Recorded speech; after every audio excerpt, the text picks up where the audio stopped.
আমাদের সামনে গাইডম্যান কিছু বক্তব্য রাখবেন, আমরা শুনুন, সঙ্গে থাকুন। এখানটা অবস্থান করেছি, এখানে দেখুন 3টে নদী মিট হয়েছে। আমাদের পিছন সাইডে যে নদীটা চলে গেছে এই নদীটার নাম হলো পিসখালী নদী। আর আপনাদের রাইট সাইডে দেখুন একটা নদী চলে গেছে, ওই নদীটার নাম হলো গোমর নদী। আর আমরা যে দিকটা যাচ্ছি এটা হলো গোমদি। ঠিক আছে, এই নদীটার নামটা কি? গোমদি, গোমদি, গোমর আর পিসখালী। ঠিক আছে, তো আমাদের সুন্দরবনের টোটাল এরিয়া হলো আপনার 26,000 বর্গ কিলোমিটার। এই 26,000-এর মধ্যে আমাদের ইন্ডিয়ার পোর্শনে পড়েছে মাত্র 10,000 বর্গ কিলোমিটার, আর বাংলাদেশের ভাগে পড়েছে 16,000 বর্গ কিলোমিটার। অর্থাৎ 60% জঙ্গল বাংলাদেশে, আমাদের 40%। তো আমাদের এই সুন্দরবনে আছে পৃথিবী বিখ্যাত রয়্যাল বেঙ্গল টাইগার, আছে আপনার চিতল হরিণ, বন্য শুয়োর, বাকরোল, গোসাপ, ভোদর, বনমোরগ, আর এই নদীতে আছে আপনার কুমির, আছে শার্ক, আছে ডলফিন। তো আমি প্রথম বাঘ নিয়ে আলোচনা করব। আমি জানি না যে রয়্যাল বেঙ্গল টাইগার দর্শন আপনাদেরকে মেলাতে পারবো কিনা বা মেলবে কিনা, ঠিক, তবে একটা কথা বলতে পারি, যদি একবার রয়্যাল বেঙ্গল টাইগার দর্শন পেয়ে যান তো আমি এটা আশা করব যে ঈশ্বর দর্শন বা ঠাকুর দর্শন বা আল্লাহ দর্শনের মানুষের যে পরিতৃপ্তি ঘটতে পারে, সুন্দরবনের রয়্যাল বেঙ্গল টাইগার দেখলে সেই আনন্দ পাবে। তবে সহজেই কিন্তু এর দর্শন পাওয়া যায় না। আমরা মাঝে মধ্যে লটারির টিকিট কাটি ভাগ্য নির্ধারণের জন্য, এই লটারি টিকিট কিন্তু সবার বাদে না। তো বাঘ দর্শন কিন্তু লটারি টিকিটের মতো। তো একবার দেখতে পেলে ভাবতে পারবে না কী রূপ, কী তার চেহারা। এই যে নদীটা দেখুন, এপার থেকে ওপারের দূরত্বটা, এই নদীটা পেরোতে বাঘের মাত্র টাইম লাগবে 7 থেকে 8 মিনিট। 7 থেকে 8 মিনিটের মধ্যে এই নদীটা পেরোবে। আমরা বেশিরভাগ বাঘকে দেখতে পাই নদীর সাঁতরাতে। এবং এটা জেনে রাখুন, এই নদীতে এতটা স্রোত আছে, যেটাকে আমরা ইংরেজিতে বলি কারেন্ট আছে, যে আমাদের এই বোটটা যখন কোনো ঘাটে ধরবে দেখবেন এ কিন্তু ডাইরেক্ট ঘাটে ধরতে পারে না, একে কিন্তু অনেকটা ঘুরে গিয়ে ধরতে হবে, এটা স্রোতের জন্য, এটা হওয়ার জন্য। কিন্তু সুন্দরবনে বাঘগুলো এমন একটা জীব, যখন এপার থেকে ওপারে চলে যাবে ও কিন্তু একটা টার্গেট করে নেবে, কোনো একটা মানুষকে, কোনো একটা গাছকে, কোনো একটা বোটকে, ঠিক সেই টার্গেট অনুযায়ী সেখানে গিয়ে পৌঁছাবে। যদি দেখা যায় যে কোনো কারণে যেতে যেতে ঘুরে গেছে, মিস্টেক হয়ে গেছে, তাহলে ও কিন্তু যাবে না, ঘুরে আসবে, দ্বিতীয়বার টার্গেট অনুযায়ী সেখানে গিয়ে পৌঁছাবে। এটাই প্রমাণ করতে চাইছে, যেটা ইঞ্জিন পায় না সেটা আমি পারি, আমি সুন্দরবনের রয়্যাল বেঙ্গল টাইগার আছি। অপূর্ব দেখুন, এর গায়ে যখন সূর্যকিরণ পড়ে একটা আভা চারিদিকে চকচক করতে থাকে, যখন হেঁটে যায় পরিষ্কার বুঝে দেয় যে আমি সুন্দরবনের রাজা। তো এই বাঘ আপনার মাঝে মধ্যে টিভিতে বা পেপারে সংবাদ পান যে অমুক গ্রামে বাঘ চলে গেছে, তমুক গ্রামে বাঘ গেছে। অ্যাকচুয়ালি বাঘের একটা ডিউটি পড়ে যে গ্রামের মানুষ কেমন আছে, গ্রামের গরু ছাগল বেড়াগুলো কেমন আছে, এটা চেক করার দায়িত্ব ওনার পড়ে যায়। উনি মাঝে মধ্যে একটু দেখে আসে কে কেমন আছে। তো আমাদের প্রশ্ন এখানে যে বাঘের তো খাবার এখানে যথেষ্ট আছে, এখানে হরিণ আছে, শুয়োর আছে, তাহলে কেন গ্রামে যায়? এই বাঘ কেন গ্রামে যায় আমি 3টে পয়েন্ট তুলে ধরছি। প্রথম কারণটা হলো এই যে বাঘের মেন খাওয়ার কিন্তু হরিণ, শুয়োর। তো আপনার লোকাল সাইডে যে শুয়োর দেখেছেন আর আমাদের জঙ্গলের শুয়োরকে যদি দেখতে পান দেখবেন এদের কিন্তু বড় বড় দাঁত আছে। এই দাঁতের সাহায্যে অনুসার বাঘের পেটকে ফাটিয়ে দেয়। তাই বাঘ কিন্তু এদেরকে সামনে সামনে আক্রমণ করে না, পিছন থেকে আক্রমণ করে। এখানে যদি হরিণকে দেখেন, একটা গ্রুপে 2, 3, 4, 5টা করে হরিণ দেয়। কারণ কি, বাঘের কিন্তু একটা গন্ধ আছে, এই গন্ধটা যখনই পেয়ে যায় তখন সে পালিয়ে যায়। সেই কারণে বাঘ চিন্তাভাবনা করে দেখেছে যে এই দিনের বেলা হরিণকে বা শুয়োরকে ধরতে আমার বহু মেহনত করতে হয়। তো ঠিক আছে, এক কাজ করা যাক, যে তোমরা বরং দিনের বেলা খাওয়া দাওয়া করো, করে তোমরা যখন রাত্রিতে রেস্ট নেবে তখন আমি পালাটা শুরু করব। আমরা দিনের বেলা ভদ্রলোককে দেখতে পাই না, এই কারণে অ্যাকচুয়ালি ভদ্রলোক কিন্তু দিনের বেলা একটু রেস্ট নেয়, রাত্রে নাইট ডিউটিটা করে। তো আমরা যারা টুরিস্ট হিসেবে সুন্দরবনে ঘুরতে আসি, আমরা কি বাঘকে দেখতে পাই না? আমরা বেশিরভাগ বাঘকে দেখতে পাই নদী সাঁতরাতে, কিংবা অস্তরে ওখানে আমাদের মিষ্টি জল খেতে আসে, বা ফাঁকা রাস্তাগুলো ক্রস করতে, এইভাবে দেখা যায়, সচরাচর রেখে পাওয়া যায় না। তো আমি বলছিলাম যে বাঘ কেন গ্রামে যায়। প্রথম কারণটা হলো এই যে বাঘের মেন খাবার হরিণ, শুয়োর, যখন এগুলোকে না পায় গ্রামে গরু ছাগল ভেড়াকে ধরার উদ্দেশ্য করে যায়, এটা হচ্ছে প্রথম কারণ। দ্বিতীয় কারণ হলো এই, আপনারা প্রত্যেকে জানেন যে বাঘের মাসি কাকে বলা হয়? বিড়াল। বিড়াল। তো একটা জিনিস আপনারা লক্ষ্য করেছেন, অনেকের বাড়িতে বিড়াল বা বিড়ালিনী আছে, কিন্তু বিড়ালিনী যখন বাচ্চা প্রসব করবে দেখবেন এ কিন্তু একটা গোপন জায়গা বাসা বাঁধে, হয় ঘরের কোণা, নাহলে আনাচে কানাচে যে কোনো জায়গায়। কেন করে জানেন কারণটা? কারণটা হলো এই যে পুরুষ বিড়াল, যেটাকে হোলা বিড়াল বলি, ওই বিড়াল কিন্তু সব বাচ্চাকে মেরে দেয় বা খেয়ে ফেলে। এই কারণে কিন্তু গোপন জায়গা বাসা বাঁধে। সেম একই ঘটনা বাঘিনীর যখন বাচ্চা প্রসবের সময় হয়, দীর্ঘ প্রায় 2 থেকে 3 মাস পর্যন্ত গভীর জঙ্গলে একটা নিরিবিলি জায়গা বাসা বাঁধে, যাতে পুরুষ বাঘ না দেখতে পায়। এই বাচ্চাগুলোকে খাওয়ানো, তাকে সাঁতার শেখানো, শিকার শেখানো, সমস্ত দায় দায়িত্ব কিন্তু বাঘিনী পড়ে যায়। তো বাচ্চাগুলো যখন বড় হলো, মা দেখলো যে আমার দুধ তো প্রায় শেষ হতে চলেছে, বাচ্চাকে মাংস খাওয়াতে হবে। তো একটা হরিশ্বর তো তার কাছে এসে বলবে না যে মহারাজ আমি তোমার কাছে এসে গেছি, তুমি আমাকে ধরে খাও। তাকে কিন্তু মেহনত করে খেতে হয়। তো বাচ্চাগুলোকে রেখে মা দূরে চলে গেছে শিকার ধরতে। বাচ্চাগুলো তখন আপন খেলে খেলছে, হঠাৎ পুরুষ বাঘের কবলে পড়ে গেল। পুরুষ বাঘ কী করলো দেখুন, ধরে নিন যে ওই বাঘিনীর 3টে বাচ্চা হয়েছিল, এই 3টে বাচ্চার মধ্যে 2টো পুরুষ, একটা মেয়ে বাচ্চা। পুরুষ বাঘ যখন ওই বাচ্চাকে দেখতে পেল, তখন কিন্তু 1টা কিংবা 2টো বাচ্চাকে মেরে দেবে বা খেয়ে ফেলবে। বলতে পারেন কোন বাচ্চাকে মারবে? পুরুষ বাচ্চাকে মারবে এমনও বলছে। পুরুষ বাচ্চা মারবে, কারণ ও জানে যে পুরুষ বাচ্চাটা যখনই বড় হয়ে যাবে এই আমার প্রতিদ্বন্দ্বী হবে।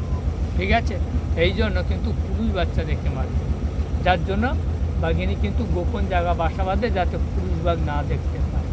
তবে সাথে সাথে একটা কথা বলি, যে পুরুষ বাঘটা জানবে যে এটা আমার নিজের বাচ্চা, শুনলে বুঝতে পারবে, ও কিন্তু মারবে না। অন্য কোনো পুরুষ বাঘ যখন দেখবে তখন ওটা মেরে। এটা হচ্ছে বাঘের, মানে ওর গন্ধ শুকে বুঝতে পারবে যে এটা আমার নিজের বাচ্চা আছে, ও মারবে না। এটা হচ্ছে দ্বিতীয় কারণ। তৃতীয় কারণ হলো এই, আপনার হেমনগর থেকে আসছেন তাই না? হ্যাঁ, ওখান থেকে কিন্তু বাংলাদেশ কাছাকাছি, জানেন আপনার? এখান থেকে যেতে গেলে 4 থেকে 4.5 ঘন্টা লাগে, কিন্তু আপনার ওখান থেকে মাত্র 1 ঘন্টা তাও লাগে না মনে হয় বাংলাদেশের দিকে যেতে। ঠিক আছে, আপনাদের বুড়ির ডাবরি যাওয়া আছে? গেছেন কোনোদিন? গেছেন? বুড়ির ডাবরি ওয়াস্টার থেকে নিশ্চিত বলে দিয়েছিল, যে গাইড ছিল বা যাই ছিল, বলেছিল যে ওপারে জঙ্গলটা হচ্ছে আপনার বাংলাদেশ। সামনে যে নদীটা পড়ে, ওই নদীটার নাম হলো আপনার রায়মঙ্গল। ওই নদীটার হাফ হচ্ছে বাংলাদেশে, হাফ ইন্ডিয়া। ওদের সাইডে আছে বিডিয়া, আমাদের সাইডে আছে বিএসএস।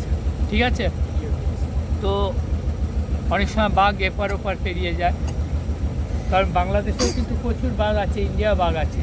তো ওই বাংলাদেশের বাঘ, ওটা ধরে নিন বাংলাদেশ, এটা ইন্ডিয়া। ওই বাংলাদেশের বাঘ তো জানে না এটা ইন্ডিয়া, আর এই ইন্ডিয়ার বাঘ তো জানে না ওটা বাংলাদেশ। আমাদের যেতে গেলে যেমন পাসপোর্ট পাস ভিসার প্রয়োজন হচ্ছে, ওর কিন্তু এটা লাগছে না। ঠিক আছে, কখনো কখনো দেখা যায় যে এই বাঘ অনেক সময় ওদিকে চলে যাচ্ছে।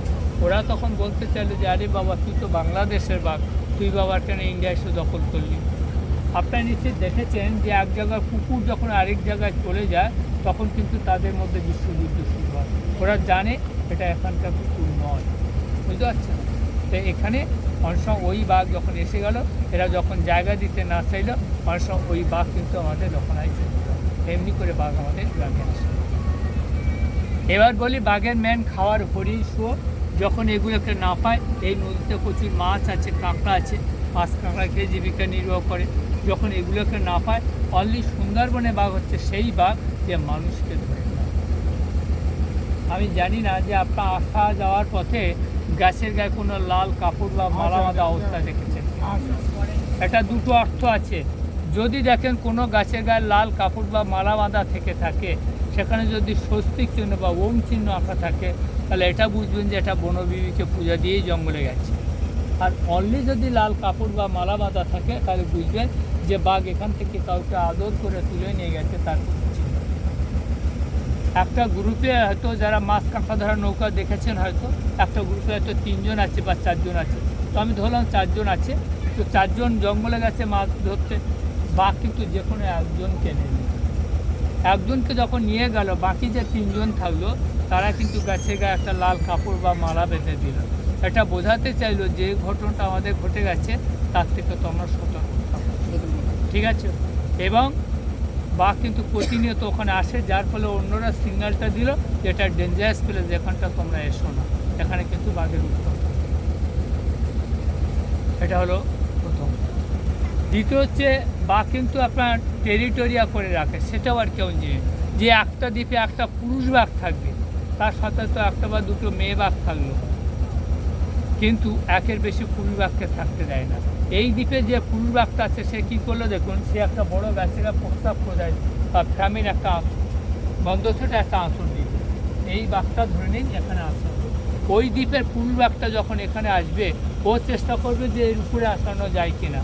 যদি উপরে আসাতে পারে তাহলে জানবে যে তোমার থেকে আমি সায়না আছি, তোমার চেয়ে আমি শক্তিশালী আছি, ও কিন্তু ওই যেখানে আজরাবে ওর থেকে উপরে উপরে উঠবে, তাহলে জানবে আমি হচ্ছে আর যদি ওর সমানে বা ওর থেকে নিচে নিচে নিচে আসলে তাহলে জানবে আমি কমজোরি আছি। ঠিক আছে, ওই বাঘ কিন্তু দেখা পাওয়ার আগেই কিন্তু চলে যাবে। এটা হচ্ছে বাঘের। তো একটা দ্বীপ ঘুরতে গেলে এরকম একটা বোটকে প্রায় 3 ঘন্টা 3.5 ঘন্টা লাগবে, তাহলে সেই বাঘ দর্শন পাওয়াটা আর ভগবান দর্শন সমান পাওয়া। তবে আমরা বেশিরভাগ দেখি নদী সাঁতার। আচ্ছা, এই একটা বাঘ ওই একটা গাছের গায়ে কি আঁচড় কাটে না আরো অনেক জায়গায় কাটে? একটা বাঘ যখন অন্য দিকে যাবে আবার সেখানে হয়তো সাঁতার কাটবে। ও একবার আঁচড় কাটার পরে ওই জায়গায় কি আর আসে? কে?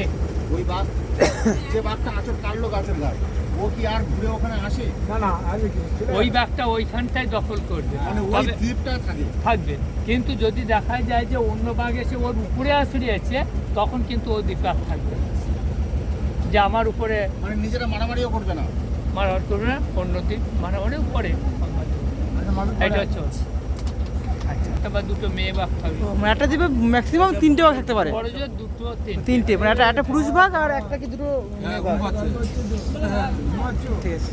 মানে নদীতে, এই নদীতে সবচেয়ে একটা ভয়ঙ্কর জীব আছে, যেটাকে আমরা ইংরেজিতে বলি শার্ক, বাংলা যাকে বলে হাঙর বা হ্যাঁ। কামড়। আপনারা প্রত্যেকে বাগদা বা গলদা চিংড়ি খেয়েছেন না? খেতে দারুণ সুন্দর লাগে। কিন্তু একটু বলি যে যারা এর ছোট অবস্থায় মিনটা কালেক্ট করে, তাদের জীবন জীবিকা যদি শোনেন আপনাদের গা শিউরে উঠবে। আমাদের গ্রামের মহিলারা এই কাজে নিযুক্ত থাকে। তারা কি করে, এরকম জলে নেমে, হাঁটু জলে বা কোমর জলে নেমে তারা নাইলনের জাল টানে। ঠিক সেই টাইমে ষাঁড়গুলো কী করছে দেখুন, একটু আদর করে আপনার পাচা উরু সাইড থেকে 200, 250, 300, 500 মাংস কেটে নেবে। যার এই মাংসটা কাটবে কয়েক সেকেন্ড বা কয়েক মিনিট সে বুঝতে পারবে না যে তার শরীর থেকে কখন মাংসটা উঠবে।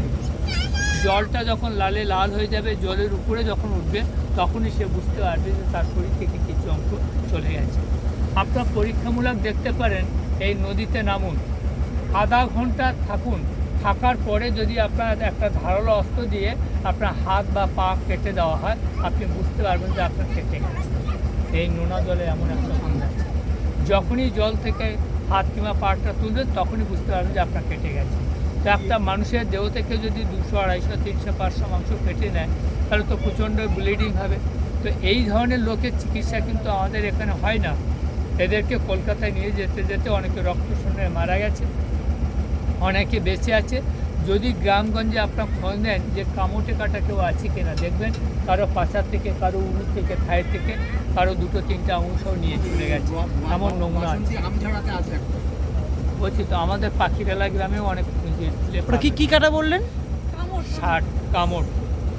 তাহলে এখানে হাঙর এখানে আছে? বুঝতে আসছে না, দেখা গেল একজন লোককে নিয়ে গেছে, বাকি যে 2জন লোক থাকবে গাছে গায়ে লাল কাপড় মালা মানে ওদের কাছে লাল কাপড় থাকে। থাকবে। ওরা জানে যে এটা হতে পারে। আসি কুমির নিয়ে। আপনার এখানে কুমির দেখেছেন, কুমিরটা কত বড় হতে পারে? এটা না, খুব বেশি বড় না। যেখানে দেখলাম সেটা অত নয়। কুমির পাওয়া গেছে 21 ফিট লম্বা। 21 ফুট লম্বা কুমির পাওয়া গেছে হাইয়েস্ট। অতটা দূর, বুঝতে পারছেন? উনি আমার এই দূরত্বটা বজায় রাখার জন্য একটু দূরে বসে। দাদা, ইয়েটা কিরকম হবে গোলটা? কি ওই যেটা বললেন 21 ফুট লম্বা, ওর গোলটা আনুমানিক কিরকম হবে? আনুমানিক আপনার 3-3.5 ফিট হবে। ঠিক আছে। তো এই কুমিরের স্বভাবটা কি জানেন আপনার? আপনি একটু এই সাইড আসুন।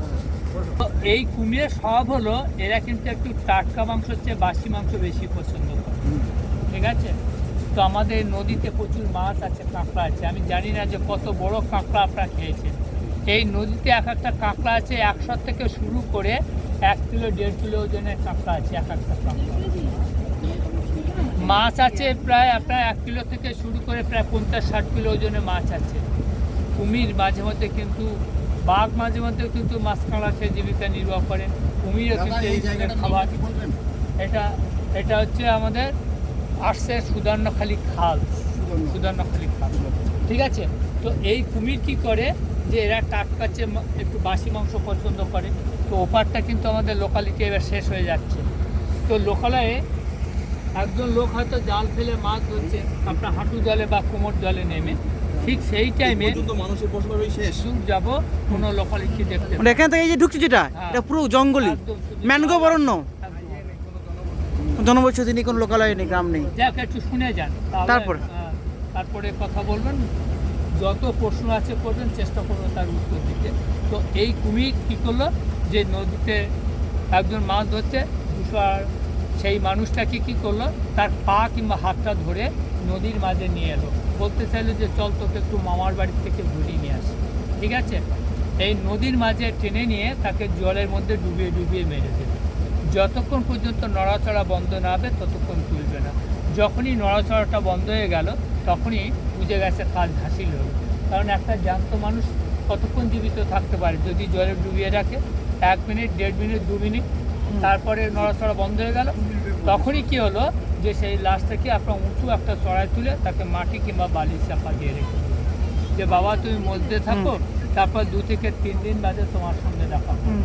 এই যে লাশটাকে এখানে মাটিতে পুঁতে দিল, এই 2 থেকে 3 দিন পর্যন্ত কিন্তু কুমির ওর কাছাকাছি থাকবে, যে কেউ এই লাশটাকে বের করে নিচ্ছে।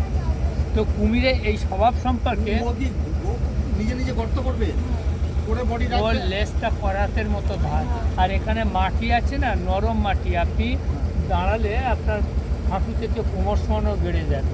তাহলে ও ওই সুবি দিয়ে ওই লেজ দিয়ে এরকম করে মাটি আটকে দেবে, মানে ও নিজেই গর্ত করবে, ও নিজেই চাপা দিয়ে দেবে।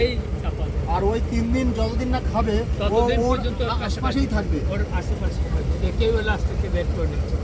তো কুমিরের এই স্বভাব সম্পর্কে আমাদের গ্রামের মানুষের ধারণা আছে যে কুমির সাধারণত পচিয়ে খায়। তো গ্রামের রামসাম যদুমধুকে যখন কুমিরে নিয়ে যায়, জানে যে তার সঙ্গে জীবিত অবস্থা দর্শন মিলবে না। তো আপাতত মৃত অবস্থা দর্শন মেলে কেনা, অর্ষা লাঠি সোটা নিয়ে খোঁজখবর করে, অর্ষা খুঁজে পায়, অর্ষা খুঁজে পায় না। আর যেটা না পেলো সেটা কুমিরের ভোগেই চলে যায়। এমনি করে কিন্তু বহু মানুষ আমাদের চলে যাচ্ছে। আসি সাপের কথা নিয়ে, একটু জ্যান্ত সাপ দেখাবো। কিং কোবরা সাপ আছে আমার এইখানটায় ছেড়ে দেবো।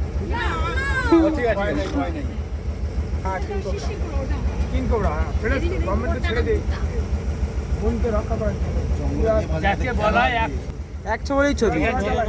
পৃথিবীর মধ্যে সবচেয়ে সোনাদারি সাপ হচ্ছে কিং কোবরা, কেউটে। আর এই হচ্ছে আমাদের কালনাগিনী। যে কালনাগিনী সাপের দংশনে লক্ষিন্দার মারা গেছে, আমরা সেইখানে হার্ট ফেল করেছিল। যখন তাকে কলাবান্ধে ভাসানো হয়েছিল, বাইরে হতাশকে সে প্রাণকে ফিরে পেয়েছে। আমি শুনেছি কালনাগিনী বীজ নেই, সাপ কিন্তু বিষধর নয়, কিন্তু সুন্দর বীজ, অপূর্ব দেখতে, অপূর্ব। তার মাথায় আছে সিঁদুরের চিহ্ন, আছে শঙ্খের চিহ্ন। যখন বাসর ঘর থেকে চলে যায়, বেউলা তাকে জাতি ফেলে মেরেছিল। লেজটা কিন্তু ভোতা, ওটা যেন পেপারটা জলে ফেলবেন না, কোনো কিছু যেন জলে ফেলবেন না। সাপ আছে, এই সাপটার নাম হলো কালার্স। ও বাপরে, শিওর চাঁদা বলে না না না, আলাদা, এটা কমন ক্রেট। এই সাপটা কি করে, বর্ষার সময় আমাদের গ্রামের মানুষের কাছ থেকে মাঠে ঘাটে গিয়ে চাষবাস করা। আর এই সাপটা কি করবে, আস্তে আস্তে আপনার ঘরের মধ্যে প্রবেশ করে আপনার লেপ, তসব, বালিশ কিংবা বুট জুতোর মধ্যে ঢুকতে পারে। ওরে বাপরে, ঠিক আছে, এইরকম মোটা, এইরকম। এই সাপটা কি করে, এইবারে যখন আপনি রাত্রেতে খাওয়া দাওয়ার পরে ঘুমিয়ে পড়লেন, তখনই সাপটা কী করলো, আস্তে আস্তে আপনার লেপ, তসব, বালিশের মধ্যে থেকে বেরোবার চেষ্টা করবে। ঠিক সেই টাইমে এই সাপের গায়ে যদি আপনার হাত, পা, চোখ, কান সামান্যতম একটু টাচ হয়, তাহলে আপনাকে টুক করে কামড়াবে। তবে একটা কথা বলি, যে এই সাপগুলো কামড়ালে যতটা তীব্র জ্বালা করে, কালার সাপ কামড়ালে কিন্তু অতটা জ্বালা করে না। তো সারাদিন সে পরিশ্রম করেছে, ভেবেছে যে ছোটো একটা চেলা বা পিঁপড়ে কামড়েছে, ওটা কিছু না। ওই যে ঘুমালো, ওই ঘুম তার শেষ ঘুম। সকালে দেখা গেল সে ঘুম থেকে আর উঠলো না, তার শরীরটা পুরো নীল হয়ে গেছে, সে মারা গেছে। তো সাপের মেন ওষুধ কি আছে? এটা সুধন্যখালি, এখানে শুধু ওয়াচ টাওয়ার আছে আর একটা মিষ্টি জলের পুকুর আছে। এছাড়া কোনো বন্য প্রাণী নেই। আরে ওটা দেখার ব্যাপার, ওয়াচটা ওরা যদি তোর কপালে থাকে আসবে। ওষুধের নাম বললে তো আবার এই বলবেন যে ওষুধ টুরিস্ট গাইড স্যারের কথা শুনতে শুনতে আমরা এসে পৌঁছালাম সুধন্যখালিতে। তো ভিডিওটা এখানে স্টপ করছি, আমরা সুধন্যখালি দেখাবো পরের ভিডিওতে, সঙ্গে থাকুন। আর ভালো লাগে ভিডিওটা এখানে স্টপ করলাম। ভালো লাইক করবেন, কমেন্ট করবেন আর সাবস্ক্রাইব করে পাশে থাকবেন। দেখা হচ্ছে পরের ভিডিওতে সুন্দরবনের।